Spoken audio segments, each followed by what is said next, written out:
So what are your thoughts about Blender, and do you think it could ever become an industry standard in video games? Okay, here's the truth about Blender. Breaking into 3D character art isn't just about talent, it's about strategy. Today, we're joined by somebody who's mastered it. Jimmiek is a senior character artist that spanned some of the biggest names in gaming. His career skyrocketed when he joined 2K as a character technical artist working on WWE 2K22. From there, he advanced over to Studio Walkart, contributing to Ark 2 and Ark Survival Ascended. With experiences across AAA games and cutting-edge pipelines, Jimmiek is here to share his top 5 tips for breaking into the industry as a character artist. And tip number 5 is start small and dream big. What's up, everyone? Getting into the industry is a lot more than just being a good artist. A lot of companies are very specialized on what they do, working on realism or working on stylized. You really have to know what the company is looking for when they're going to hire someone. So you need to make sure that you have your skill set fully fleshed out for what you're going for. Start out simple. And this is like a tip I never really got when I started in the industry. I kind of was just thrown out to the wind and try to figure it out myself. If I was going to tell anybody the first thing they should do if they wanted to be a character artist is probably not do characters. I know it sounds backwards, crazy, but you really need to be able to complete an asset and feel proud about your growth as an artist. And trying to do a full character just starting out is climbing Mount Everest without oxygen. It's a really huge endeavor. There's so many different things to do with just a character alone, whether it be hair, armor, weapons, skin, subsurface, just getting all these things correct is just way too much for a new artist to take on. Start out with props, start out making weapons, take a sword from your favorite game and replicate it perfectly, make it look just as good, if not better than what the artist originally did. So if like you're into World of Warcraft and you like hand painted style art, just go and knock one out, knock out a battle axe or one of the legendary weapons or something, just really spend your time on it. Don't worry about a deadline, push yourself, but get it done. You should be able to get a prop done within 2 weeks to a month, depending on how quickly you can model and stuff like that. But once you finish that, you're going to have completed a micro goal towards your big goal of becoming a character artist. Doing that, the next time you start another prop or weapon, you're going to look back at the first one and go like, oh, I could have done it better. And that's where you're going to start seeing some growth as a game artist. It's hard when you try to tackle something so big like a character and you're just not seeing progress and it's been months. You're getting feedback from people, but you're not quite understanding it. If you just take little bite-sized chunks, do a weapon, do a chest piece, make anything that is just kind of fun and you can do it quickly, you're going to notice a lot more growth really quickly. After you've done making some props, I would transition to busts before you go to full characters. Once again, it's an easier goal to attain. It's a bite-sized bit. It's basically the head to the shoulders. And you can do several of those in the same amount of time you can do one full character. I really agree with you. Sometimes when we start the entire pipeline, kind of compound our mistakes. So if our modeling's off, we have bad modeling, bad UV, and bad texturing habits, and we go for like these larger projects, we're kind of reinforcing those bad habits. Mm-hmm. And we never even get to finish to that nice rendered piece. So we never really, make momentum. So just getting those micro wins and just going through the entire pipeline, just failing fast and then reiterating, you kind of learn quicker instead of just staying stuck in the modeling, zone for like a lot of us do. Just for hanging out with me today, I have a free gift. I put my years of professional experience into creating the Hard Surface Cheat Sheets, a 3D modeling guide that will kickstart your hard surface modeling. Download it for free using the pinned comment down below. So let's move on to tip number 4, which is master the tools of the trade. So yeah, know your trade. You might think that maybe this should be number 1 on the list. Everyone that you're competing against for that job already knows how to do all the basics, and it's fundamental to them. So you need to be at least at that level to be competitive. So basically you need to study it on your own, keep up with the trends such as new softwares, what engine everybody's using. Know your basics such as baking normals and animation topology, stuff like that, how to groom hair, how to use Marvelous Designer, be fluent in preferred software such as ZBrush, which everybody uses, Substance Painter, or Mari.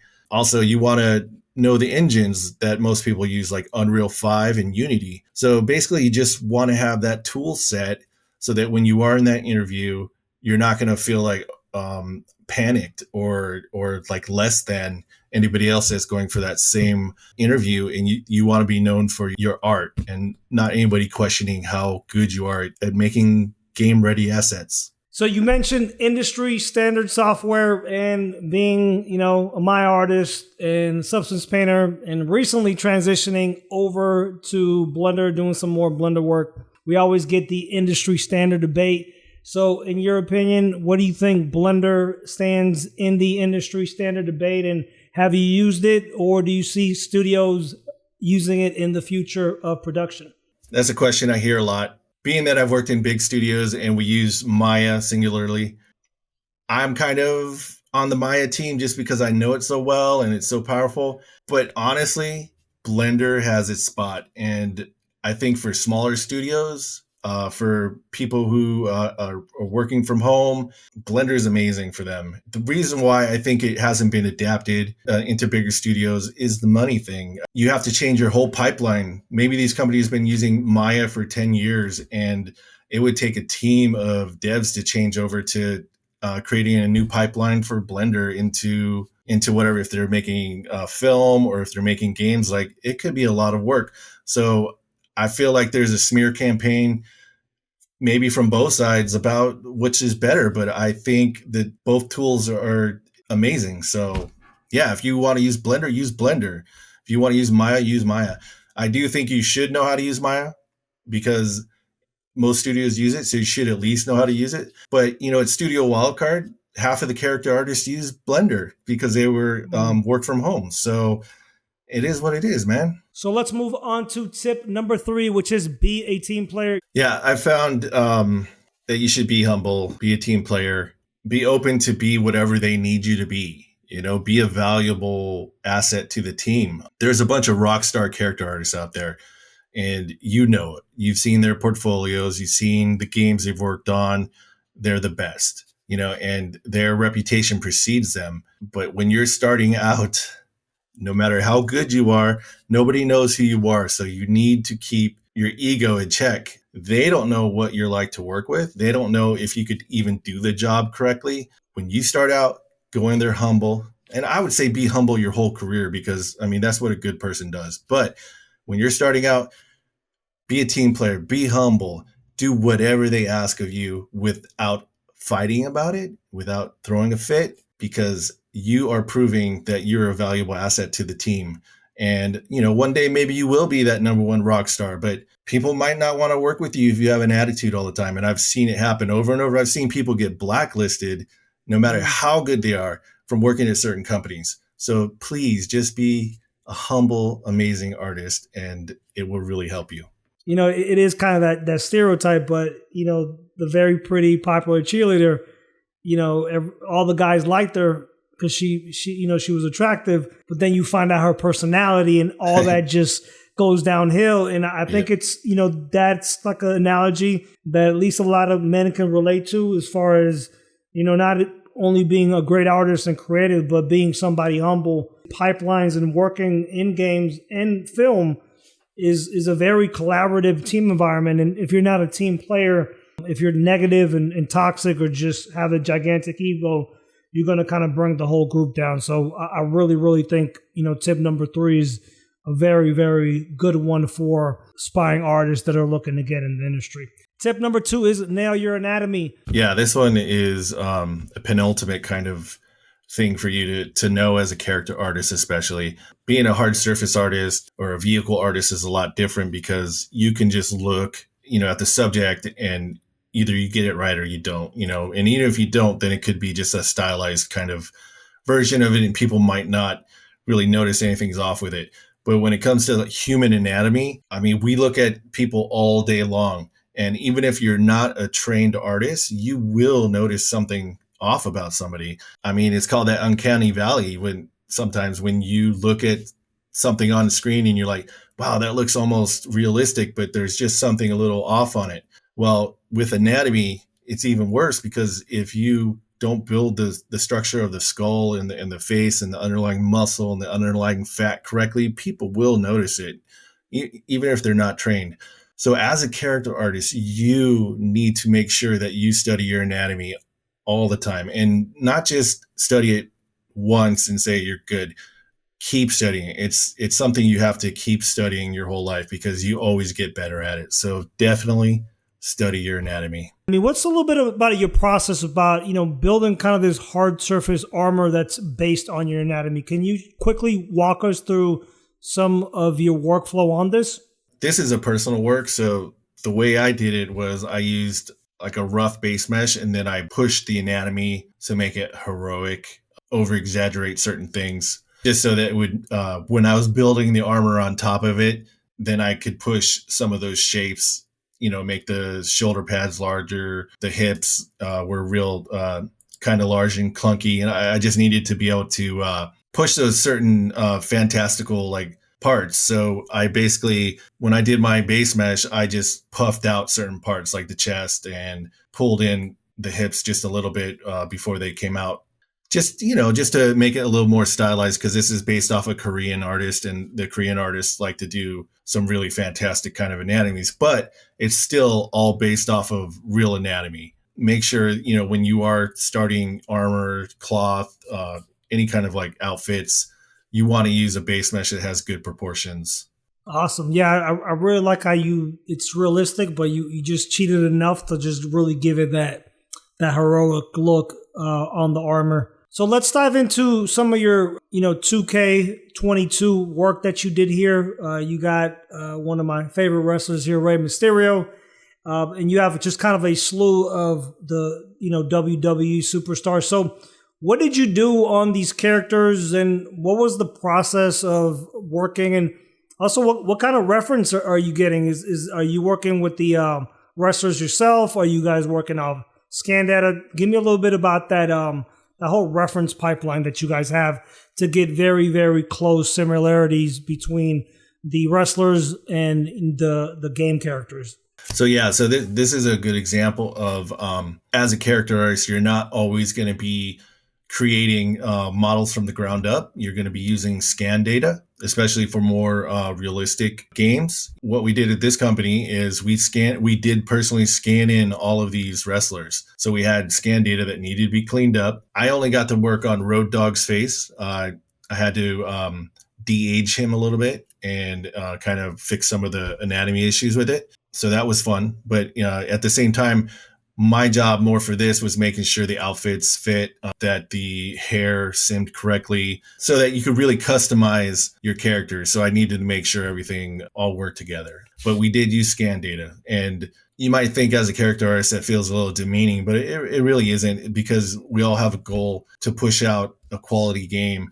And there's just way too many assets to work on to do an annual. So basically the wrestling franchise, the NBA franchise, those are all annual. They want to come out every year, just like Madden every year. There's not enough time to work on 200 characters, for any team without having a helping hand with scan data. It's a tool that helps you get to where you need to be in a specific amount of time. How often do these characters get updated? Because, it is like a very annual thing. I know, for example, like Madden, they'll kind of reuse a lot of the assets. So a game like WWE 2K22, how much recycling was there from like older characters, and how much updating was there? Once you have a good scan, you can reuse it. It's not like it just goes bad, because it's a very perfect 3D mass of the character, of the person. So you can always go in there and make changes to the scan data. If you need to update, let's just say like, hey, you want to do a little bit older version, character artist is going to go in there and create more wrinkles on top of that scan data. And tip number 1 is know your style and know your network. Especially when it comes to being a character artist, know your subject, know what company you are going for. If it's been like a company you've always dreamed about, then your portfolio better have a bunch of characters that fit in with their style. Let's say I was going to go to apply for Blizzard. but I didn't have any stylized art. They're not even going to care. It's not going to get past HR, and the hiring team is not going to even look at it, because why? Why were they going to waste time? They probably think they'd have to train you how to do stylized work. It's just not worth it for them. So when you are applying somewhere, make sure that you have at least a handful of characters that match their style. It seems like it might be a lot of work, but if you are good at doing realism and stylized, you need to separate those when you do apply, because they're not going to want to see your realistic stuff. They just want to see what's working for them. That's a problem I had when I first started. I didn't know what I wanted to do. I was all over the place. I did a lot of stylized at first, and then I started doing realism, and I kind of got lucky and got the job at 2K because I didn't have a ton of realism, but they hired me anyways. And then it led to Studio Wildcard, which is realism, but it's also a little bit stylized. So my background in stylized art really helped with that. But I'm kind of one of those edge cases. It doesn't happen a lot. So you really want to just know who you're trying to work for. And when you're in that interview, you just want to nail it. The next thing is network. Most of the time, you're not going to get your first job just because you're a good artist. Like, people don't know you. They don't know if you're good to work with or not. You know, maybe Tom, who you went to school with, knows you're a great guy. And you're like, oh, hey, he's working at Naughty Dog. I'm gonna hit Tom up and see if he can help me get in. He's gonna help you get in as best he can by saying, hey, my buddy Jimmy, he's really good, and can we at least look at his portfolio? More than 90% of the people that apply, they're not going to get their portfolio looked at all. But you just jumped over that because your buddy Tom was like, hey, at least look at his portfolio. So make sure you network. Don't burn any bridges. Be cool with everyone. They'll be cool with you.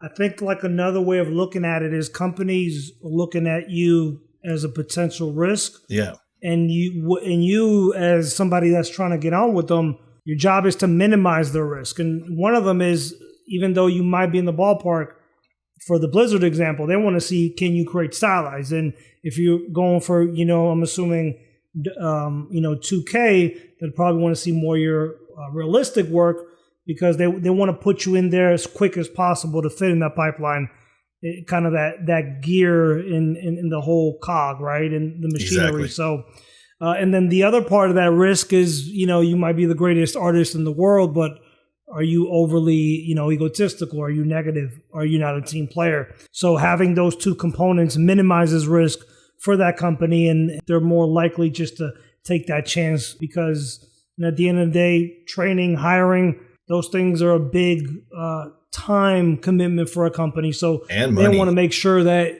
they get it right off the bat. So Jimmiek K just broke down his top 5 tips for getting into the video game industry as a 3D character artist.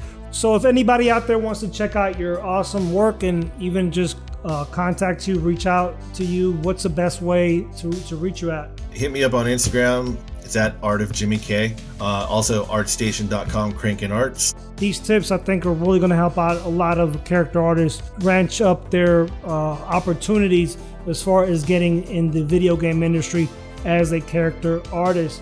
So appreciate your time. We'll have to do this again. I really, really appreciate what you did and the value you've given us. All right, man. Thanks a lot. Take it easy. All right, man. Peace out.